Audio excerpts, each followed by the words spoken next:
Well, he has been called one of the greatest thriller writers of the last decade. And now David Baldacci is out with a 26th novel. There it is, King and Maxwell. Baldacci brings back Sean King and Michelle Maxwell, former Secret Service agents turned private investigators featured in the hit TNT TV series, King and Maxwell. It had been a couple of years since I'd written about them.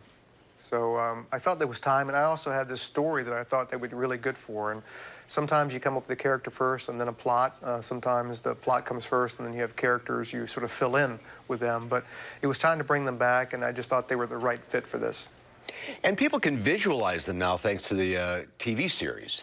Yeah, they have faces to them, I know. It was interesting for me to watch that. I thought the characters did a really good job. I love the Edgar guy, and John Tenney was great as Sean, and Rebecca Romaine as Michelle Maxwell. So it was really fun to see that portrayed on the small screen. And aren't you going to ask me if I found anything in the house?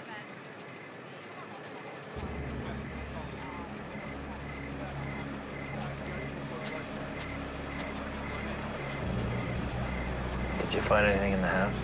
Yeah. I just don't know what it means. Sometimes I have to admit, when I was writing the novel, those faces popped up on the pages. I think that with anybody reading a book, that tends to happen. How do you keep coming up with new ideas? This is what, your 26th novel? Yeah, you know, it's, I tell people it's not like you were born with 12 ideas and when you hit it, you're done. You got to walk away. So you just keep living life, and you keep curious about what goes on around the world. You keep learning and reading and increasing your knowledge base. I've always thought that the more I know about lots of different things, the more interesting plots I can come up with. So I think one of the strongest attributes a writer can have is this curiosity, and I certainly have that. I think a lot of people wonder, too, how you get such detailed inside government information.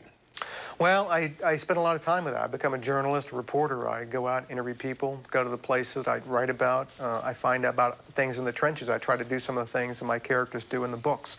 So I visit a lot of the alphabet agencies. I visit a lot of military installations, people and businesses that I write about in my books. I try to go there and talk to people and see how they do what they do. So even though I'm a fiction writer, I try to base my fiction on a pretty sound foundation of fact. And I can't Wikipedia this stuff or Google it. It just would sound stupid. It would sound like that's exactly what I did.